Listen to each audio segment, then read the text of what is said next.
Morning, everybody. This is the September 27th, 2022 meeting of the Dunn County Planning Resource and Development Committee. So we'll call the meeting to order. We have a excused absent by Supervisor Morehouse, and Supervisor Gary Bjork is not present at present, but we have the other three board members here. So we do have a quorum, committee members. So we have a quorum. Approval of the minutes from September 13th. So I have a motion. So moved. Supervisor Kinnear, Second. Supervisor Kinnear. All in favor? Any questions or corrections? All in favor, say aye. Aye. Aye. Motion opposed, say no. Motion carries. We do we have any public comments? Anyone care to comment here this morning? You have anything written, Tom? Okay. Public hearing, none today. So we'll start with staff reports. Item 6, non-occupied dwellings in general commercial. Zoning staff report. Go ahead. I just need a minute to share my screen here.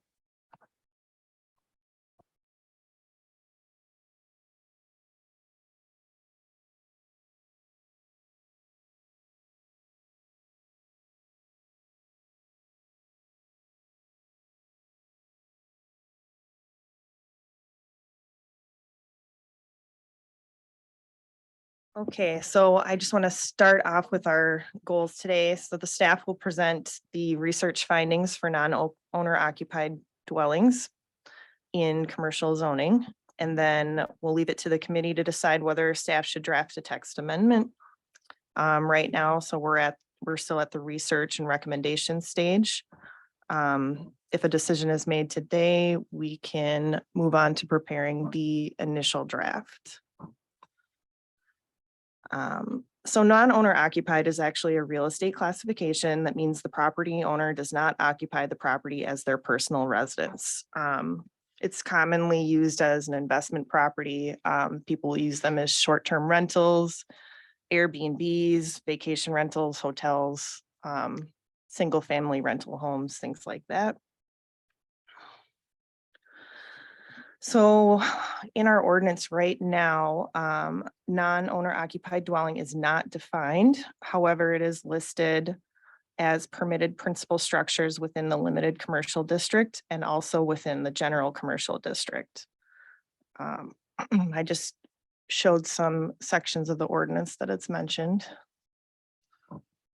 Non-owner occupied single or multifamily dwellings are restricted to 3,000 square feet or less. So I did look into some of the ordinances of nearby counties just to see if they would have anything similar, just for a comparison. None of them actually specifically mention non-owner occupied as a use. But they do allow single family homes and other things like that. And so in commercial districts, so St. Croix County allows manufactured homes, single family homes as a permitted use in the C2 district. They don't specify whether it needs to be non-owner occupied or not. Polk County permits single family dwellings within general commercial, industrial, and recreational commercial zones that are either attached or detached if it is in connection with other principal uses. So it wouldn't be the main use in those areas. So it would be the accessory use under our ordinance. Again, this one doesn't specifically mention non-owner occupied. Eau Claire County's draft ordinance includes single family dwellings, multifamily dwellings, and modular homes in commercial 1 as permitted uses. Although multifamily and 2-family are allowed by conditional use, which would be a special exception under our ordinance within commercial 2 and commercial 3 districts. And they do mention short-term rentals in their ordinance, and they're allowed in commercial districts. So I kind of went through our current comprehensive plan a little bit just to see if I could find anything related. Just, we all know that Dunn currently is growing pretty fast, that housing prices are increasing, land cost is going up, and supply chain is lagging. The comprehensive plan goal that stood out to me was that we're exploring sustainable policies, encouraging a range of housing choices. Other like goals under that were to remove affordable housing obstacles, promote cluster housing, and promote sanitary districts and extraterritorial zones. Another very large goal is to preserve ag land. I think in a previous meeting, it was mentioned that long-term residents have expressed concern that new subdivisions that were once prime farmland may be susceptible to becoming not used under the ag districts. Prime farmland typically isn't included in the commercial zones. It depends on what their zoning designation was at the time of adoption. Another goal is to maintain harmony with ag preservation and development goals. Currently, single-family homes are allowed in general ag, but they're not in PA or IA without a special exception. And that would have to go through the BOA for approval. And we also cannot allow prime ag land to non-farm. So if someone did propose a single-family home in a PA or an IA district, they wouldn't necessarily be allowed to based on the fact that prime ag land can't be converted to non-farm use. So then I put together a few options. One would be no action, partial repeal, or special exception. I'd like to go back to that.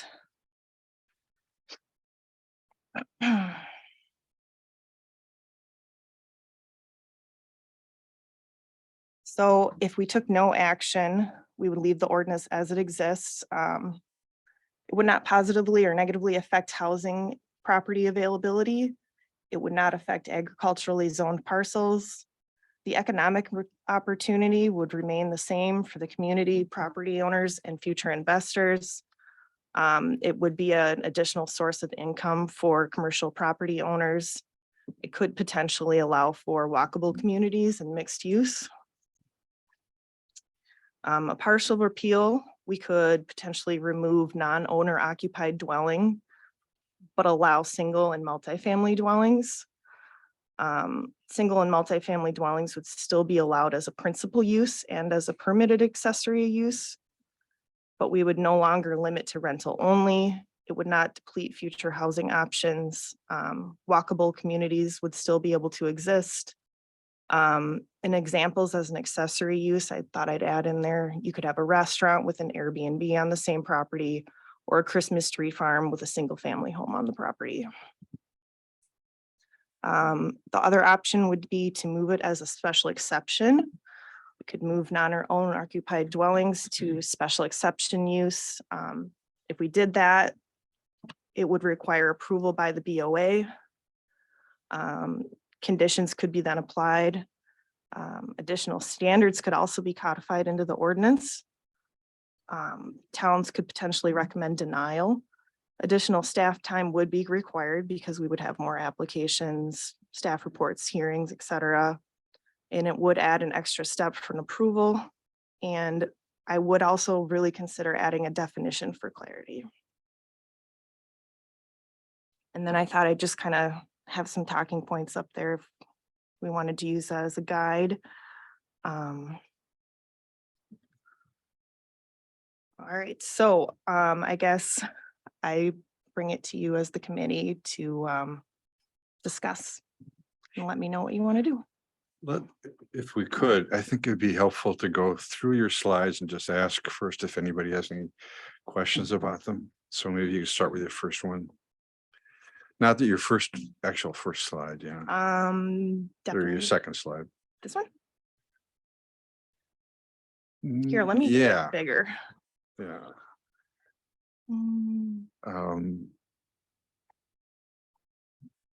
It's a little bit better. Anybody have any questions? Monica? I have one. This is sort of just a general question. Like, what's the rationale for not allowing owners to occupy these residences? Right? It's saying that, yes, we can have rentals, but no owner occupied. Uh, Yeah. I don't know. I don't have any. You have any thoughts, Mike? Well, I have the same answer you have. I don't know. I talked with Bob Colson about it. I've got the 5 small print pages of the changes we made when this was introduced. Okay. And there's no rationale. Although when you say that the language is from real estate, perhaps that's where it originated, but nobody knows. I do have a thought, maybe. So obviously I wasn't here when this was adopted into the ordinance, but my thought was that being non-owner occupied, it would be a commercial use. Someone's actually, benefiting financially from this property rather than it just being residential and creating residential neighborhoods. That's the only thing I Yeah, could that really makes think of. sense in some ways, yeah. It's consistent with the rent, with the commercial intention of the zoning. Mhm.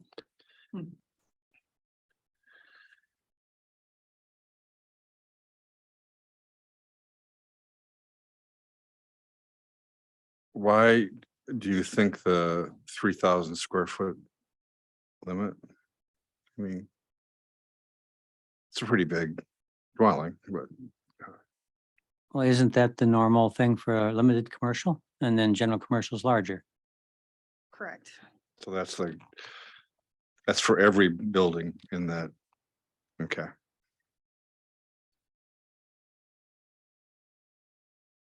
Okay, any other questions about this or? Let's go to the next slide then.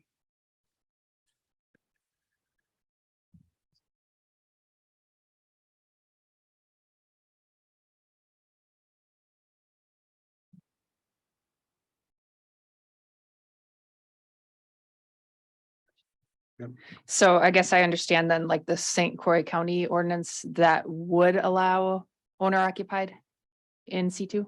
Yeah, that's Okay. what it's looking like to me. It actually looks like I think they all do. Right, okay. They all single family homes, basically, with Eau Claire's a special exception for larger. Okay. Yep. Is it would it be really difficult to regulate non-owner occupied versus owner occupied versus anything? So I did contact a few other zoning administrators and, just to kind of ask, why theirs was written this way, if they knew or not. One of the things I found out is that we technically cannot regulate whether something is owner occupied. But we can regulate whether it's non-owner occupied. If that makes sense. No, it doesn't. So we couldn't say that we allow single family homes in a residential district only owner occupied. We wouldn't be able to say they would not be able to rent them out. Not yet. I'm sorry. It's under, I think it's under state statutes, something in there. I mean, Yeah, I think you're right. I Yeah. could find more. Yeah. But no, I it don't- was a little difficult for me to totally get what she was saying, but Yeah, I don't need the reasons. I'm just trying to it understand. would also be extremely difficult to enforce. You know, it would either both ways is difficult to enforce. But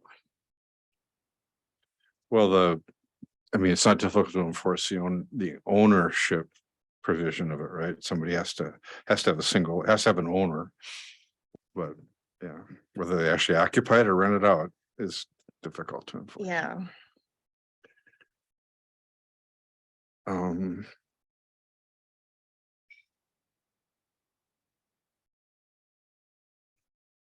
Any other thoughts or questions?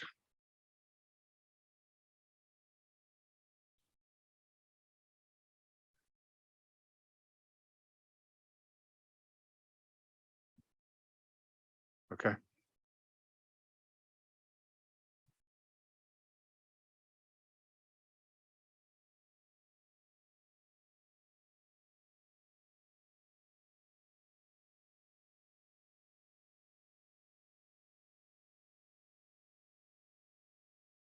What does this mean, extraterritorial zones?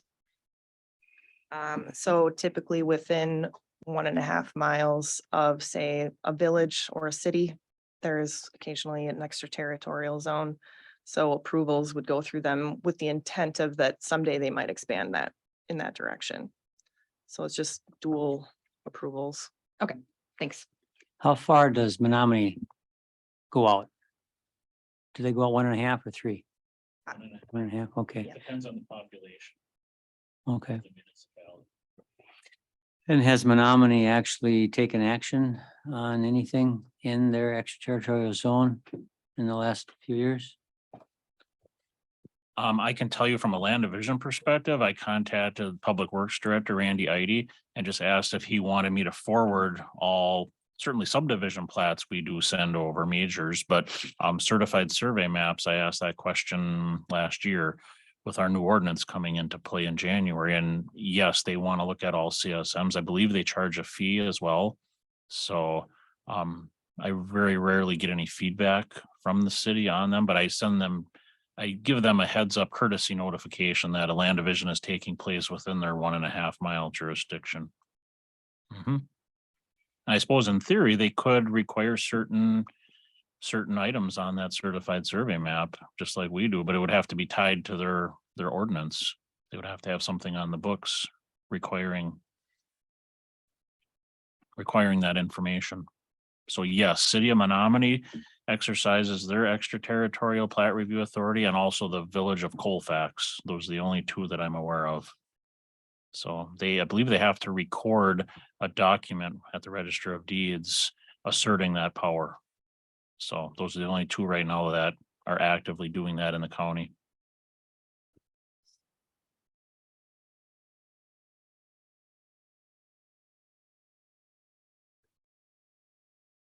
Anybody else? Anything else?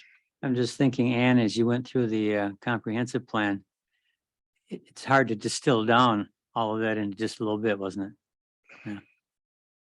Yes.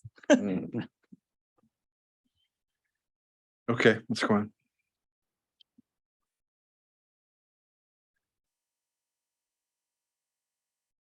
Can I, now that we're in the options, I think we're missing what I think is the most important option, is that just removing the language from it. We should have an option 4 that I would hope we would consider, and just take this language out and put it back to the way it was when all the townships zoned. Did you consider that, Ann? I think I simply just left it as an error. I do think that should be an option. It should have been on here. So talk about that, Mike. Well, I think the easiest, least confusing to people, less work for staff, would be just to remove the language and put it back to the way it was in 2015. Every single township zoned based on the 2015 language. And I know they don't know that it changed. I sat on the committee and we changed it. But look what we did. This is 5 pages of little changes we made in 2017. So I can see why we missed it, but so that's an option, and it checks all the boxes. If we're worried about housing, we have R3. That's what it's for. If a township wants to have a development, great. Person come in and say, let's rezone. And that's always been our fallback on doing things. If it's not the way you like it, go for a rezone. Like I said, it's the simplest, least staff amount of time. It checks all the boxes as far as all the talking points. So that's why I like to consider it anyway. It's counted as number 4, so we can go to the other 3. huh? Yes. That's Yeah. fine. That's great. That one. Thank you. That's absolutely what we want to uncover here. Well, let's just go through these quickly and then we'll maybe talk again about option 4 at the end. Okay. Is there anyone have any thoughts about this option? I guess the biggest problem is that it leaves in place the problem that was uncovered in your township, Mike, as a result of this being there in terms of people not being able to limit non-ownership housing, multifamily housing in commercial area, limited commercial areas.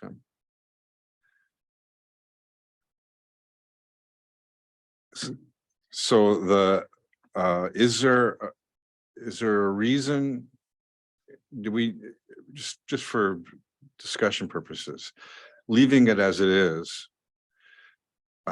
there a positive benefit to that we can see?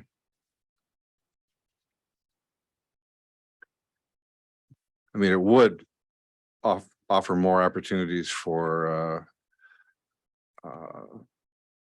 multifamily housing, I suppose. But that, like you said, it doesn't, it would do that, but that's the only thing I can see that it would do, really.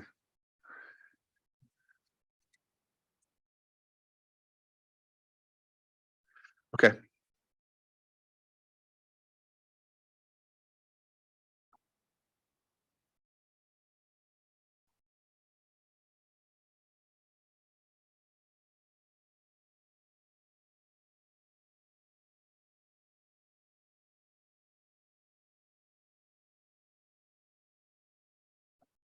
Any So questions? an advantage, I guess, to this one, it would be allowing property or like the Christmas tree farm with a family home on property, right? That sort of thing seems like something that we would want to allow.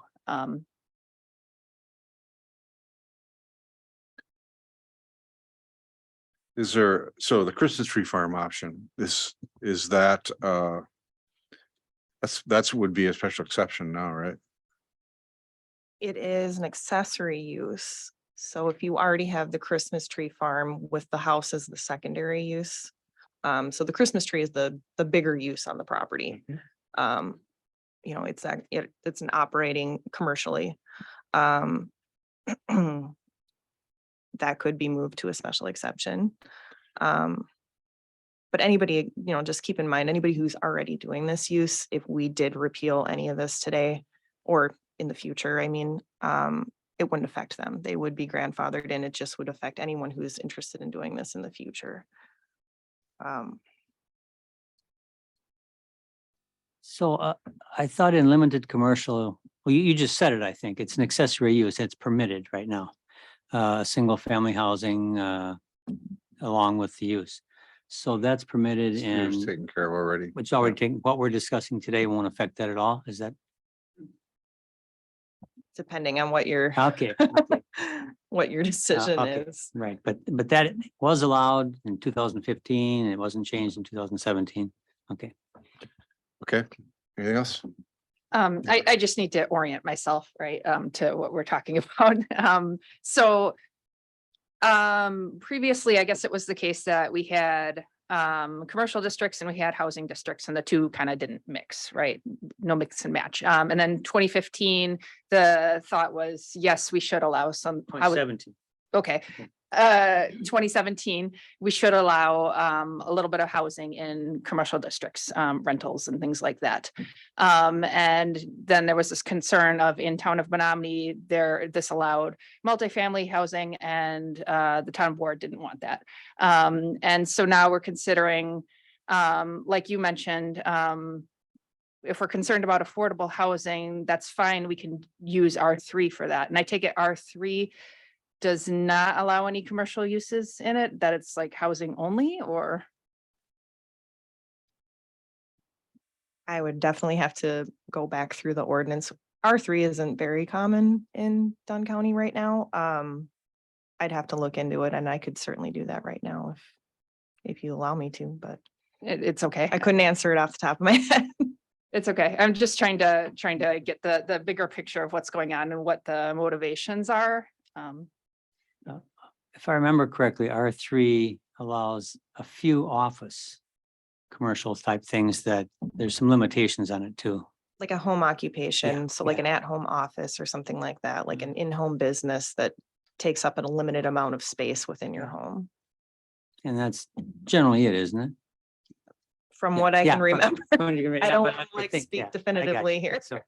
But yeah, that's, you wouldn't have things like you're gonna have in general commercial. Okay. One more background, I'm just trying to understand. So the city of Menominee, right? If we think about downtown, of course, there's commercial stuff and there's housing. How does that work? Or is it the case that our zoning just doesn't apply to? Right. Oh, so it's, okay, This would just be the rural areas or the, yeah. Got it. primarily the rural area. okay. Not even small towns, but rural areas. And if you think ours is complicated. Theirs is.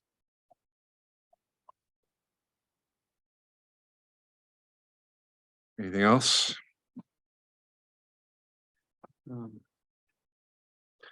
Put the next one up, man. Can I just add, oh, Yep. I'm sorry, never mind.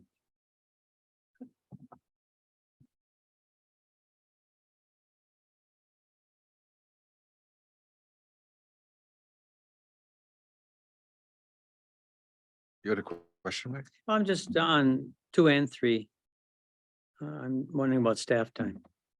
That's something that we're always looking at because we keep asking you to do more, everybody. Well, what do you think that would add? For staff time. So anytime that anyone would be interested in doing this use within a commercial district, our staff would have to prepare staff reports and work with the applicant. That involves meeting with the applicant at least once, sometimes twice. Generally multiple phone calls, emails, things like that. We would also have the cost of the BOA hearing itself, which most of that is generally covered by the fee, but we also have to hire a court reporter, which is another cost. We typically, I think in years past, have had, I think, a BOA hearing like maybe every other month, maybe every couple of months. Now we have them every month and there's at least 1 or 2 hearings every month. So we are getting a lot more special exceptions recently. So I would not be surprised if that did add a lot to our workload. I couldn't give you like number of hours or anything like that, but it would be more.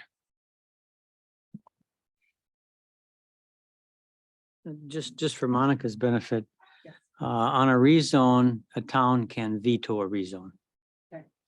On a special exception, the town can only recommend, and it's up to the BOA completely.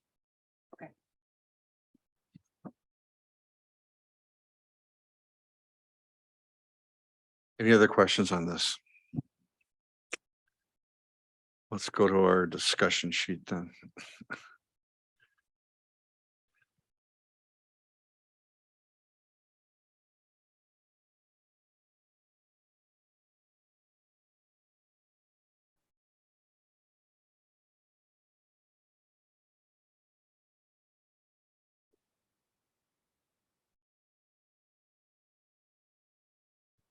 I have a Yeah. comment. Okay, so walkable communities. So you're saying this is in the rural areas. I take it none of that's really going to be walkable either way, right? Go ahead. Or yeah, sorry, I don't have the authority to say go ahead. So one of the things I think that got us talking about this was Idella Ridge. And it was a pretty large housing development in a commercial district. Under the current allowable and permitted uses, something like Idella Ridge could have houses and it could have a smaller business. There could be a convenience store, there could be a restaurant, other things within walking distance of those homes. So you could have 20 homes being built along with small businesses or large businesses. I mean, you could have, there's a lot of different uses, but one of the things I know you mentioned, like the city of Menominee, they commonly have a business with a home or an apartment above. I don't know how likely it is that would happen here, but this currently allows something like that. Where someone like maybe a family has a restaurant and they have their home attached or on the property next door. It allows for those things. That's really what walkable community comes down to. And just because this is a rural area doesn't mean you can't form a community. It's just, I don't know how likely it is. But this was something that was mentioned a couple times in our comprehensive plan, which is why I've brought it up. So, Yeah, that's a All right, good go point. ahead. So in the case of Idella Ridge, the way to provide that would be to identify an area of the development that was commercial. And then you could have walkable. right. I mean, it's definitely a planned community. Then it There's becomes more of a plank. Well, to a degree it does, yeah. I Yeah.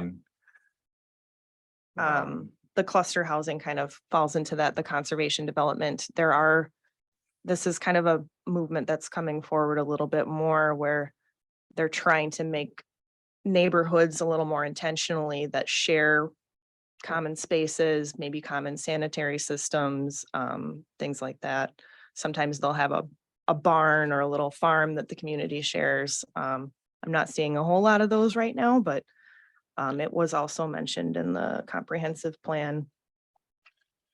but if we want to, and I think that would be a great idea. It's a difficult development strategy to, very complicated, but it would make a lot of sense. But the retaining housing in multifamily housing in commercial district would not really apply to this, would it? I mean, that would be a separate zoning category that would incorporate commercial as part of the development perhaps, but I don't think you would, just because we don't have this in our commercial district, it doesn't preclude it. Yeah, and any changes, I mean, if we say what or Supervisor Kinnear suggested, it wouldn't totally take this away, but it would just be another area that it wouldn't be allowed.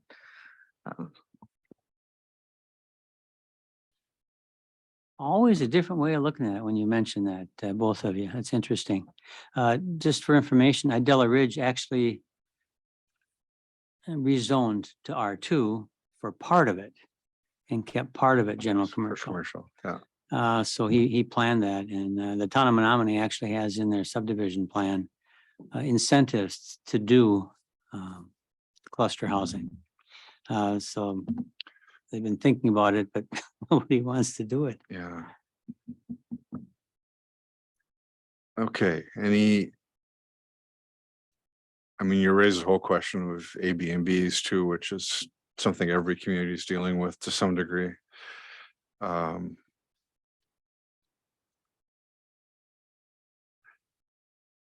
Any other considerations that people want to bring up now? And Mike, you're raising the question of an option 4. Mhm.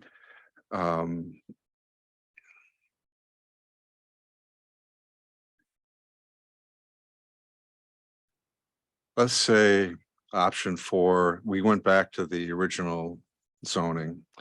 How would that have affected Idella Ridge in its application?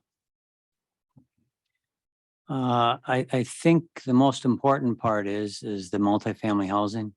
That was the possibility that the developer used as leverage to go to R2.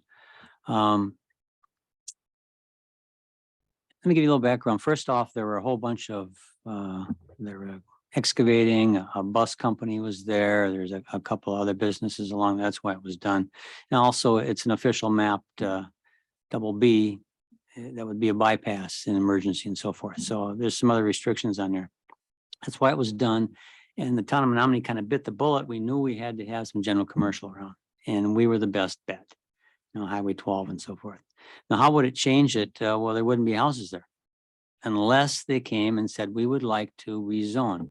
And then the town can say, yes, you can rezone this part of it, or you can do this, or you can do R1, or the town would have some say in it. And it isn't just the town board. Hopefully, you hope that the town board is looking at the land use plan, but that's the difference. There would be no housing right there. There might be mini warehouses, other things like that that aren't going to be using the water and so forth, like multifamily would. So that'd be the difference. There wouldn't be houses there, but there might be something else there right now. So in that case, the zoning did not allow housing of any kind to go into that area, Other than as an accessory, other other than, than as an accessory to a business. right, yeah. okay.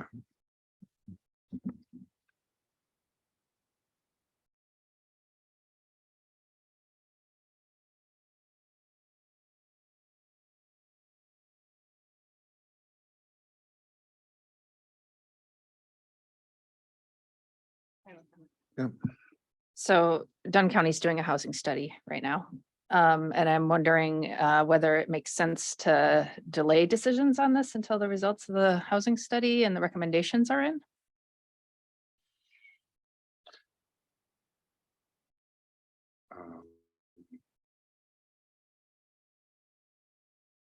So I'll ask Mike that question, because the concern about bringing it up is some feeling of urgency in the town that we're kind of left exposed.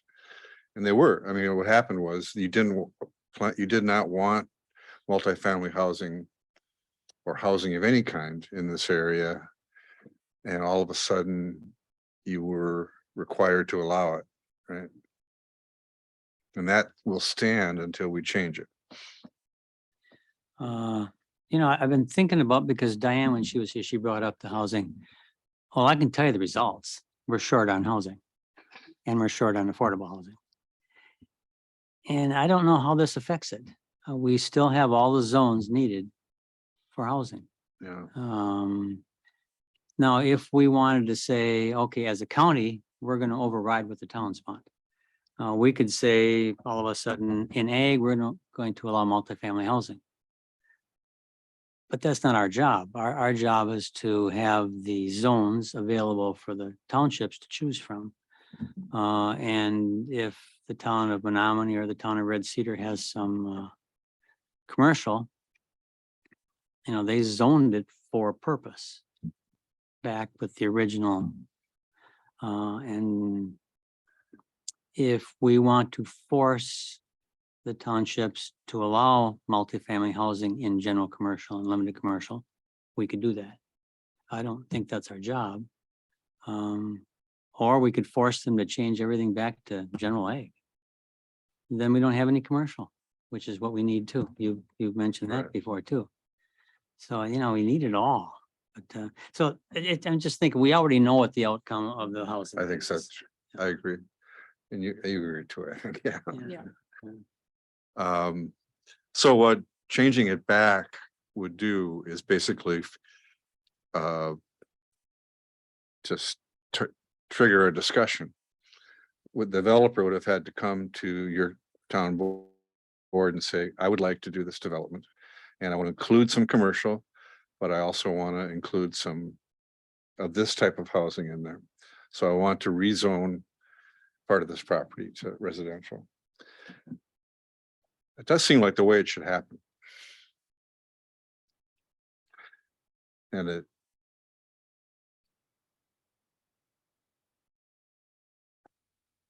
We can always, in a thoughtful way, change it to something else again. We Yeah. can change the general commercial, limited commercial in the future if we see that there are some changes need to be made, but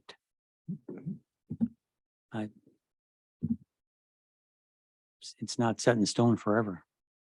We need stuff to do at the PRD, right? So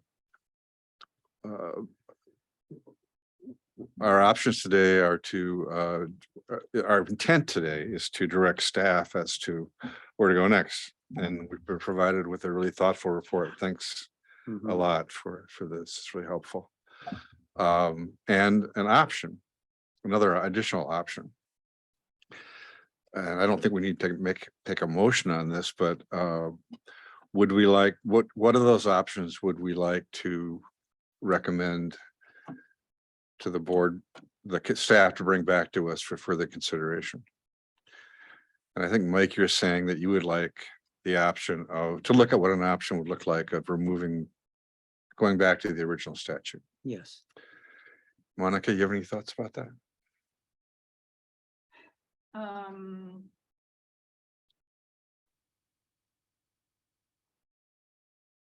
I mean, my trepidation or whatever, the thing that I'm thinking about a lot is this idea of cluster housing and conservation development, right? Looking at this long term. I mean, I don't want to tell the townships what to do, right? But I also feel like that's an important consideration worth promoting. And so that's the dilemma that I'm sorting through in my mind, and I don't have a conclusion about which way to go on that, but that's what I'm worried about. Okay, now cluster housing is allowed in R1, R2, and R3. But I take it that what was part of what was wanted was, yes, the communities, but also wanting to put in things like the convenience store or whatever, right? So that it's all kind of there together. Right. That hasn't occurred in Dunn County, but it could. Right. And then they could do as Supervisor Quinn suggested, work together with the township and zone, like they did here at Idella Ridge, zone parts of it differently. I see. So we have this little community. I apologize. I know this has been no. discussed already. I just No. need to review. So the idea would be, okay, this little section over here is going to be R2. This little section over here is going to be commercial, and they're close enough that we could call it a walkable community. Is that what we're talking Yeah, I about? mean, instead of cluster housing, it probably better called planned unit development. So, you know, it's where a developer would come to a community and say, I would like to do a planned development that includes maybe some single family housing or single family housing that doesn't fit the zoning R1 designation of the size of lot you have to have, for example. I want to have lots that are half the size. I want twice as many lots on there, but in exchange for that, I will create open space and recreational areas, and maybe even an adjacent commercial area. But it's all part of the plan that comes to the local government, and the zoning then is adopted based on that plan, and an agreement is adopted that allows the developer to develop more intensely on the property. It seems like that is because planning is and discussion is such an important part of that process, that just dropping it into, oh yeah, we have this possibility in limited commercial would not be the right way to manage that kind of process. That's my thought. And typically, Anne, wouldn't that be almost how are these handled? Would that be a separate zoning designation or you don't know? Okay. I guess my thought on this is that one of the reasons that cluster housing and conservation development kind of came into this discussion is that they're typically on smaller lots. And within the commercial zoning, we do not have a minimum lot size. They would still have to follow the 30,000 square feet of buildable area under the land division ordinance, but I think, you know, that's kind of why that's in there. But I don't know. I mean, this could be something that I look into more at your direction and bring this again, talk about it more.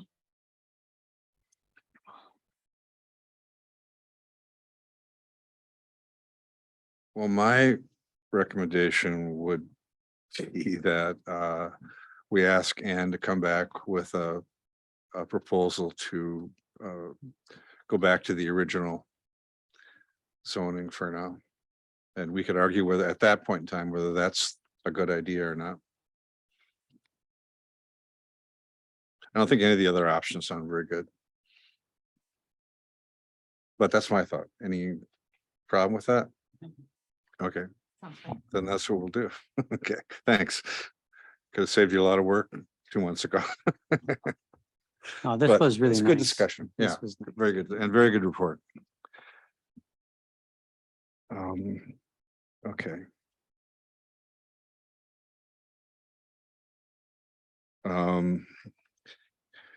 There are no items placed by the chair. Consideration of actions to be taken. Mr. Carlson, you have a review for us to take action on.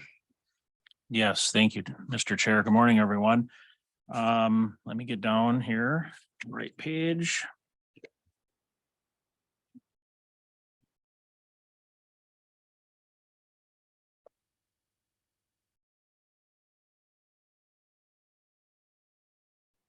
Okay, so everyone can see this on your screen. It's a certified survey map. So a little background on this project. John Yoder is the applicant. Dan and Millie Yoder is actually John's son and daughter-in-law. So collectively, John, Dan, and Millie own approximately 21 acres of land on Section 5, Town of New Haven. The property is currently unzoned. The applicants are proposing to divide the property into 2 new lots. Let me zoom in a little bit. It's maybe a little hard to read. This was in your packet as well. So these are the 2 new lots that they're looking to create. Of course, requires the preparation of a new certified survey map that meets Chapter 16 of our land division ordinance. The Yoders have already hired a land surveyor who's prepared this preliminary certified survey map. The map has been submitted to the county. The review fees have been paid, and typically I would just review this map along with the zoning office, but there's a little catch with this one. The map that's being proposed is crossing the exterior boundary of a recorded subdivision plat known as Graytown. It's a very old plat. It was recorded in 1905. So because of that, the approval of this map requires PRD committee's approval. Wisconsin statute 236.34 sub 1(4) DM reads, in part, a CSM that crosses the exterior boundary of recorded plat must be approved in the same manner as a final plat. Must be approved under section 236.10, must be monumented in accordance with 236.15 sub 1, and shall contain owners and mortgagee certificates that are in substantially the same form required under section 236.212 sub A. So a lot of cross references stemming from 236.34. So basically, the statute allows you to alter the exterior boundary of a recorded plat with certain limitations, being this map would have to be approved in the same manner as a plat. So typically plats come before this committee, therefore this CSM needs to come before the committee. I've reviewed the applicant's submittal. The CSM meets all the requirements of our land division ordinance, chapter 87 of Wisconsin Administrative Code. The map, though, does not, however, meet 2 sections of chapter 236, specifically 236.10, which requires an approval certificate for the town of New Haven. So typically the town of New Haven doesn't sign off on certified survey maps, which is, I presume, why the surveyor doesn't have an approval block for them. But again, they would have to approve a plat, regardless of whether or not they have a town ordinance, land division ordinance. So that's one thing that's missing on the current map.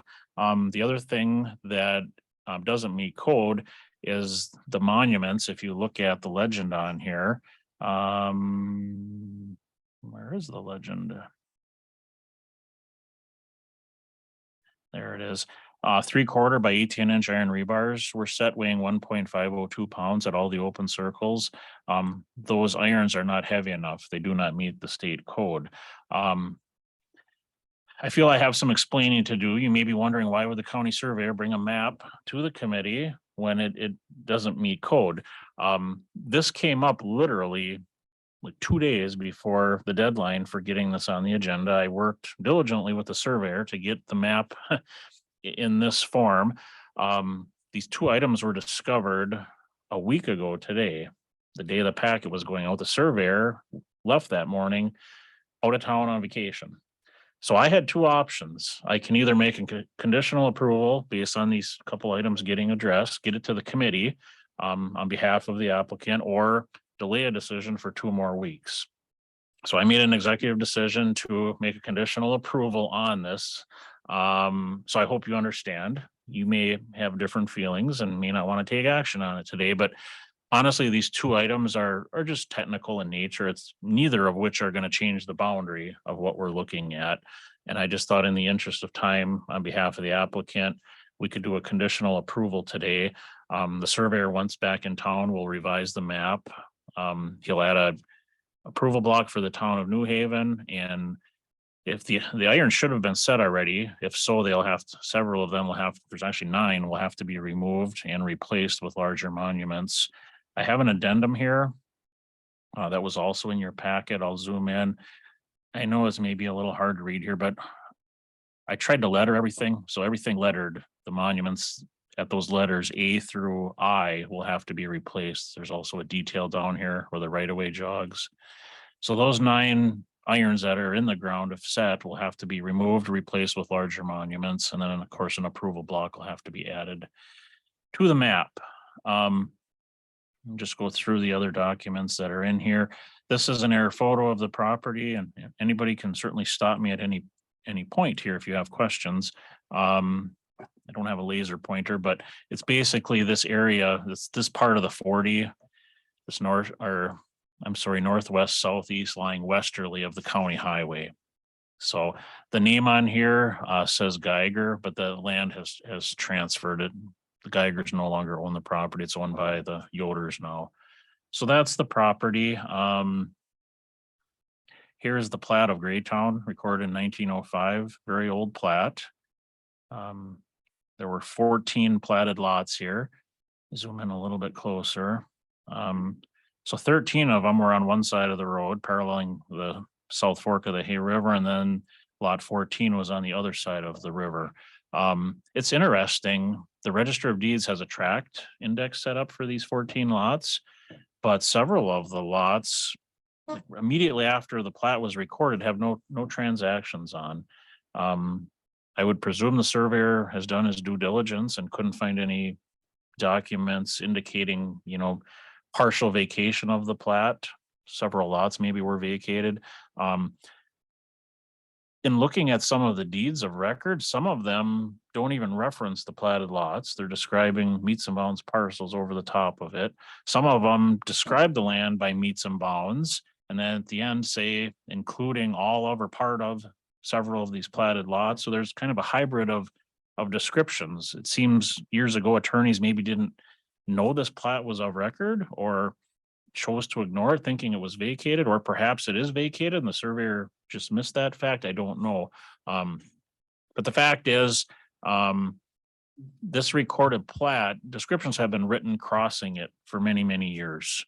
And what we have before us is just an attempt to get a really good document in the public record, a certified survey map.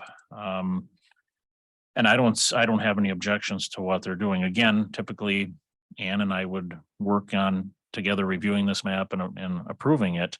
But in this case, it needs your oversight. I'm trying to think if I have anything I'm missing. So I guess my recommendation to you this morning would be a conditional approval with the following 2 conditions. We need an approval block added so the town of New Haven can sign off, and then we need larger monuments at the 9 points on here. That concludes my presentation. Are there any questions? I'll turn it back over to you, Tom. Okay, any questions?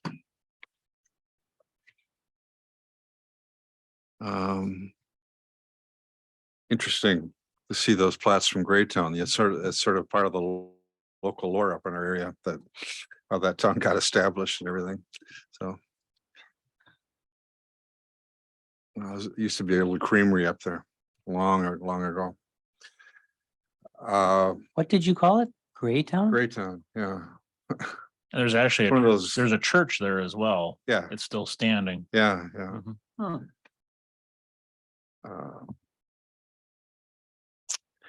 Any discussion of Tom's presentation?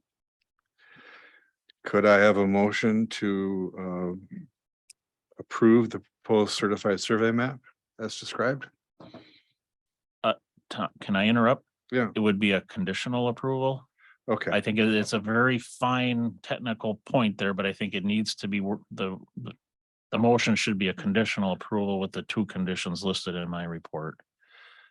okay. So that's the motion to approve the survey map, conditional approval of the survey maps, subject to the 2 conditions that were included in the report. Correct. Motion, Mr. Supervisor.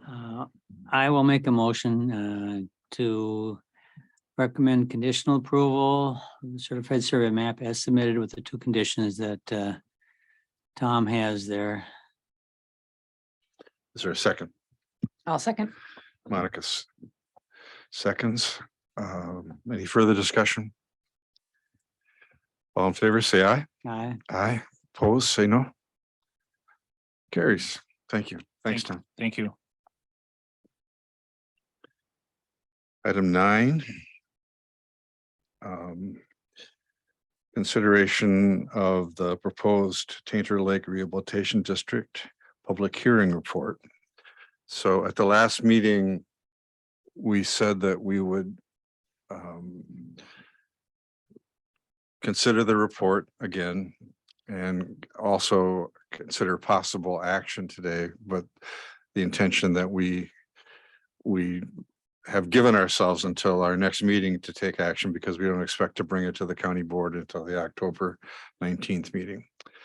So I'll turn it over to Chase. Chase, you have any? And Heather? Sure. So I'll invite Heather to chime in here as necessary.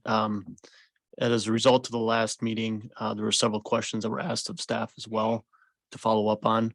The first being, given the boundaries of the proposed district that include county-owned property, the question was, does the county have ability to vote at the annual meeting of the Lake District? And the answer is yes, the county board does have that by either the county board chair or their designee.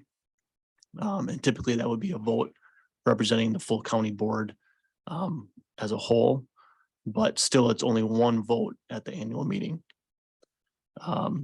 There was questions about the boundaries of the proposed district and the local municipalities being included in those boundaries, given the towns of, particularly the towns of Red Cedar, Menominee, Tainter, and Sherman. The towns of Menominee, Tainter, and Sherman actually have owned property within those boundaries, as well as the county owns property in there.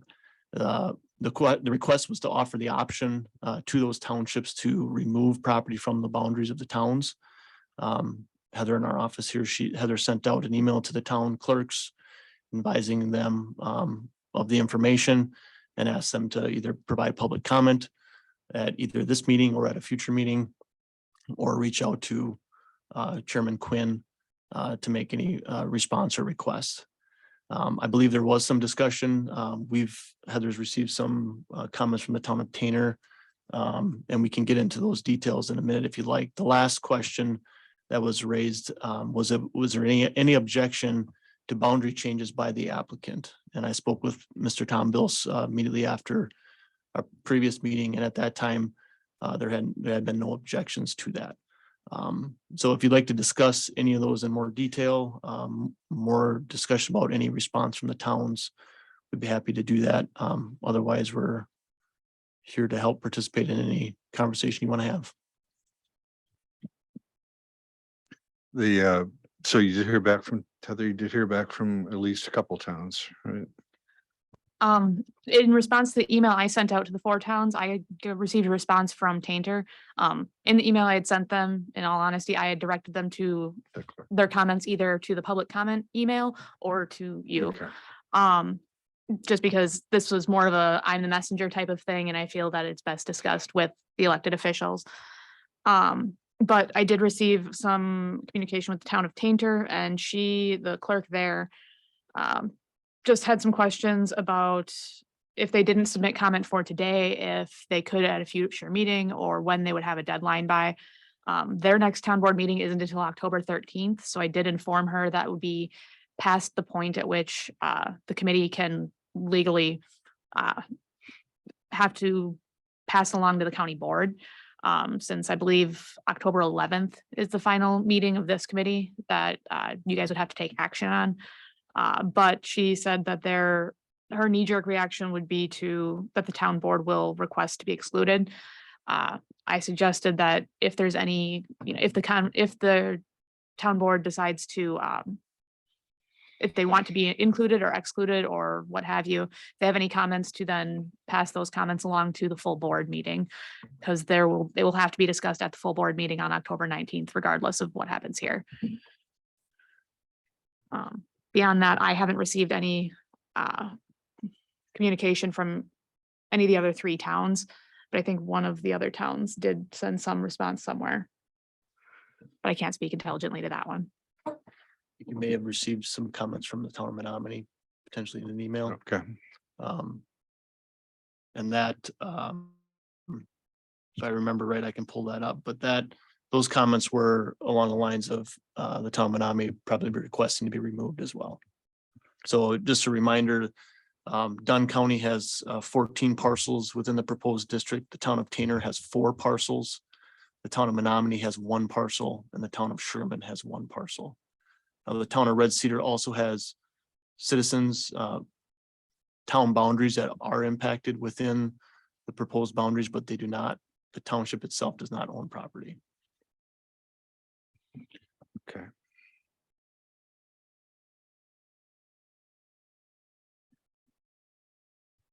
So, my thoughts are, well, I wish that we had at least more people here. So it may make, my personal thought is it may make more sense to actually take our formal action at our next meeting. But if that's acceptable, so that's what I'd suggest, then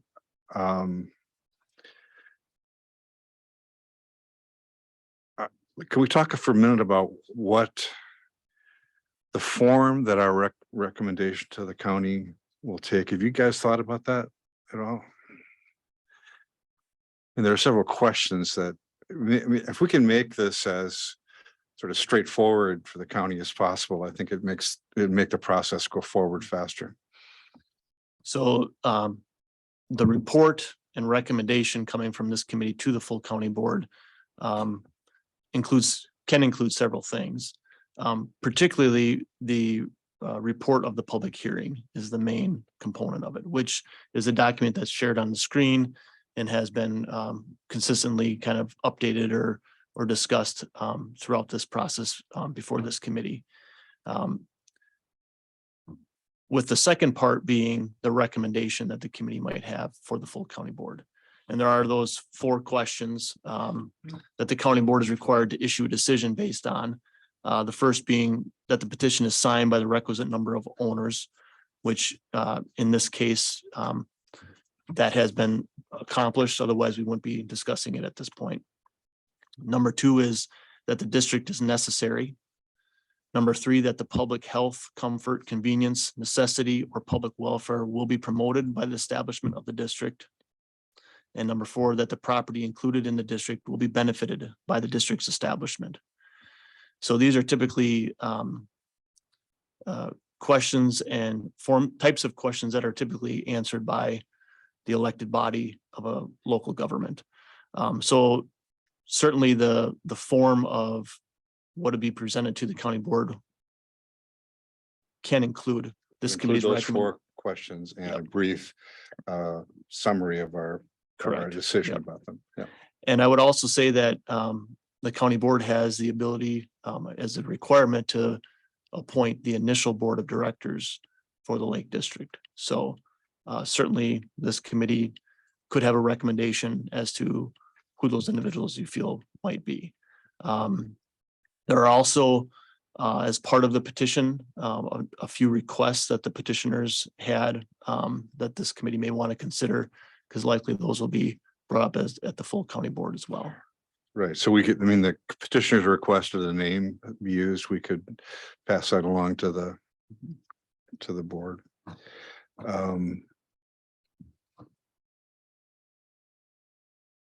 So as far as a format, I mean, we as staff would be willing and certainly can draft whatever format decision you Right. will make at some point. So. Yeah, I think that's what we should ask you to do, is to provide us with a draft based on your report and the discussions we've had. One question I have is, I mean, the question of selecting the initial board is, I think that could be a hang up unless we think about it ahead of time. We don't want to, so maybe we can think about that for next week too, and our next meeting, and have some, the committee can have some suggestions. If you have suggestions about how we can do that. And one thought that I've had is that going forward, we asked I'm not sure if it comes in the, it's just policy probably, but it seems like it would be appropriate for the board to, in its establishment of the district, to say that, I guess, or for the board informally, as a separate action, maybe we could ask the board to say that, to request that the PR&D committee be responsible for appointing the county representative to the board going forward, so that we don't have to give. Is that? If memory serves, according to statute, typically, unless the county board decides otherwise, the county representative would be a member of the LCC, which is an extension of PR&D. Unless the Right. county board decides otherwise, that's just kind of how it defaults. Well, it could be the LLC or a designee of the LLC, right? Correct. So the county board could make that distinction, or the committee could make that distinction. And it seems like if we could state in our expectation is that the committee would have that assignation, and we could. I think the intention of that is to try and maintain some connection between the district and the work of the Land Conservation Committee and staff. And that's my hope too, is that we wouldn't have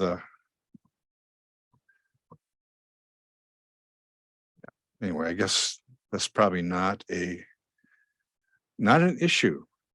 What you're saying, Heather, it's part of the process already.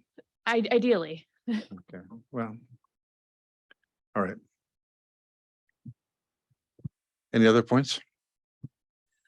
Nothing new. I just want to make sure I understand is all.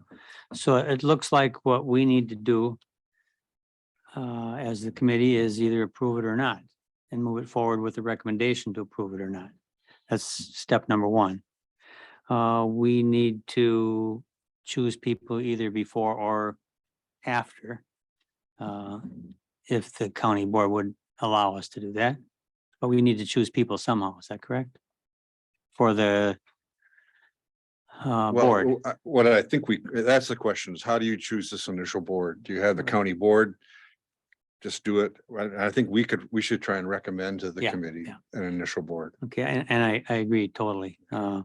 So either recommend to approve, recommend who to appoint to the initial board, and recommend whether to exclude properties or not. Right. Is that what we're tasked with, those three things? I believe so, yes. And you have all the rest of the work.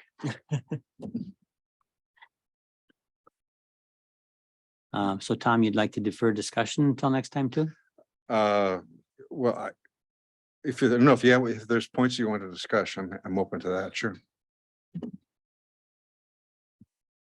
Or can't make a decision, or not enough of us here to really get a Yeah. good. We have a pretty complete record of everything. Monica. So we have to make a recommendation about the 5 initial commissioners. Should we be reaching out to the people we're thinking of recommending to see if they're interested? If I may comment, the county would be appointing 4 of the initial 5. The 5th would be appointed by the town of the largest valuation, which in this case is the town of Tainter. So the town of Tainter would appoint a representative similar to the LCC rep. Oftentimes this is somebody on their town board, or they can, just like the county board, appoint someone. There's the 2 appointed, one by the county, one by the town, and then there's the 3 that would only carry to the first initial annual meeting. And I believe they would have 90 days after establishment to hold that meeting. Don't quote me on that number though. And then at that point, those 3 would be elected on. So. But you raise a good question. How do we do that in a fair? So the applicants have asked that the members of the organization be appointed. They do you have also- thoughts, you guys, about how to, They also requested that, because there is the option of having a 7-member board versus the traditional 5. my understanding from what Heather told us last time is that that is a decision made by the board Correct. and not by the, So I think it's a point of clarity to make sure Yeah. that when you choose 5, this is the reasons why. Right. Yep. any thoughts? We could ask the applicants to submit a list of folks that they would recommend. Are there other options? This may be and again, this board serves for 90 days only at the most. Monica? With the exception of the county and town reps, yes, the 3 initial. I have a comment. I can't remember who made this point, but somebody in the hearing or the public comments that we received beforehand made a request or a suggestion that the board not be entirely people who are part of this petition, that there is some disagreement about what should be done with the lake, and that the hope would be that there would be also an opposing viewpoint on the board. So we might want to consider something like that. Maybe looking at the list of people who showed up at the public hearing, for instance, with the opposing viewpoint. Yeah, I totally agree. There should be, out of the 3, there should be 1 member of the application group. You know, they got it going, they need to be on there. But it was almost a 50-50 split, with questionable whether people understood it. So there should also be a member originally anyway. Like you said, somebody that disagreed with it, and there should be somebody that just is new. You know, maybe middle of the road, but they should all be residents of the Lake District, in my opinion, I think they have to be actually. or owners, I was gonna ask residents or landowners, because there's a distinction to be made. residents. Okay. But that's, landowners is fine, The but question is, how do we, I'm sorry, Chase, go Yeah. ahead. Well, I was just gonna say it, it can be an owner, but it was requested by the applicants that they be residents as well. So seems to make sense. But how do we find them, How do we right? find Mark? Yeah.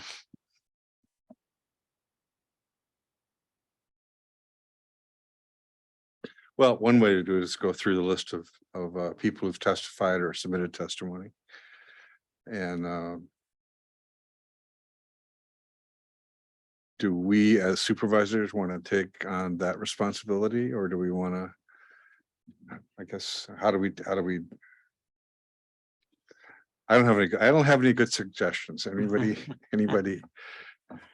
Well, you had one already, or many already, but just one recently that let the Lake District organizers submit someone that they'd like We to be on. should ask them to submit a list, Yeah. I think. That was your idea. Yeah. And but then the question is, how do we solicit other possible and evaluate other possible applicants? And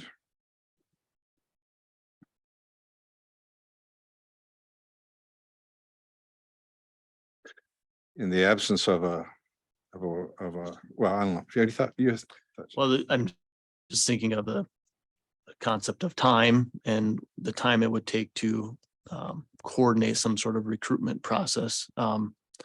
Just as a reminder, basically January 18th, the county board meeting in January is when a decision needs to be made. So there is some time for that. So that level of detail to be worked out, and maybe people will come forward with interest as. so this perhaps, yeah, so that's what I was actually, that's what, and I forgot before I started talking today, was that we would, in our recommendation to the county board, we would ask the county board to ask we would offer to the county board that the PR&D committee would establish a process to identify the 3 the county board representative, appointee, and the three others, taking into consideration the recommendations from the applicants and other Lakeshore members, residents. That makes sense. Then we have a little bit of time to think about it, because we do have it at least until probably till January, but at least until November to do it. Yeah. Once the county board approves it, approves the Lake District, there's a set amount of time before they have to have an annual meeting. Is that what you said? 90 days. 90 days. So that, I believe it's 90 days. Don't quote me on that, but I can check. I'm but there's like 75% sure. there's a set time. So we would be limited a little bit. Well, and I couldn't think take we'd pre- have to have the recommendations available at the time the county board acted on the resolution. So we would have a couple months, maybe a month or two.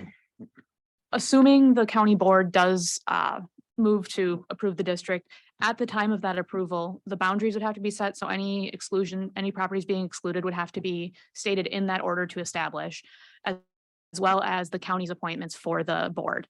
I believe the county board, when they make the decision, would have to establish the name corporate for the district, formalize and finalize the boundaries, and appoint the first 4 members. After that, I believe the town of Tainter would have, I want to say 30 days to appoint their member. And then I believe it's 90 days to appoint until that temporary board has to hold their first annual meeting, if I remember the timeline correctly. So all of that stuff needs to be in the actual order to establish. Okay, so we'd have to have the names at the county board meeting? No, Oh. at the county board meeting where it's approved. Right. So we present this to the county board at their next meeting. Oh, I understand. And Yeah. in our presentation, I think we should be prepared to say, here's how we propose that you address these considerations. Like, how are you going to, if you're going to approve, we have to, at the time of your approval, identify the appointees. And we as a committee are willing to take on that responsibility. Yeah. Who else is going to do it? Oh, Chase and Heather. It means we have more. We have to develop some kind of a process then, but we have a little bit of time. And just for point of clarification, so the initial meeting of the Board of Directors for the Lake District must be held within 90 days of the order establishing the district, or 60 days after the final judgment of an appeal, Okay. if an appeal Yeah. is filed. So at our meeting next week, we would vote on whether to submit vote on a recommendation. We would vote on the report as it stands, as it's in its final form. And we would include some recommendations as to process for going forward on this. And that would be primarily how the county is going to, it would be the elimination of public property, the name, I guess, and then we would suggest to the county, we would offer to the board that the PR&D committee would be willing to take on the task of coming back with a list of nominations for the initial board from the county.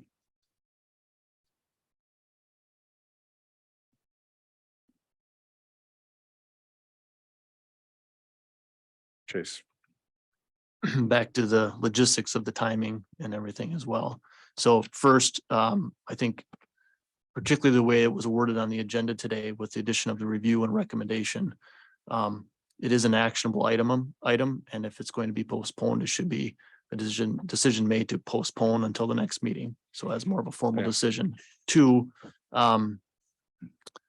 this would also have to go to executive committee prior to the county board meeting. So all of that executive committee meeting the PR&D meeting will meet next on October 11th. Executive committee meeting is on October 12th.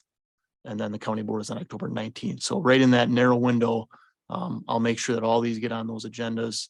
But certainly the final recommendation coming out of committee on the 11th may not make the packet for the exec committee, but we'll make sure we get it in there to those committees as necessary. So that would put us right at the meeting the statutory timelines for what's established in statute. So the way this is agenda is I don't know, this is different than the way we agendaed it before, is it?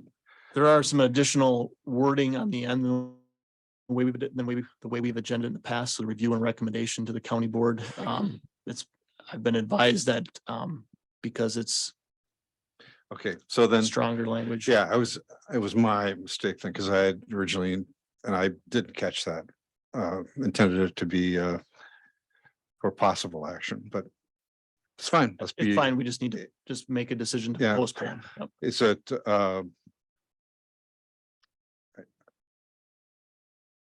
just to make it formal, I'll do it in the form of a motion. Could I have a motion to postpone action on this item until the next meeting?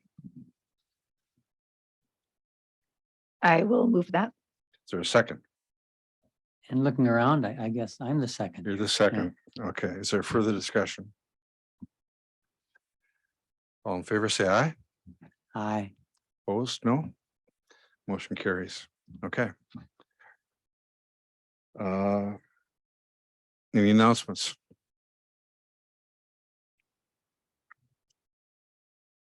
Then our next meeting is October 11th, and we'll take action on the Lake District item.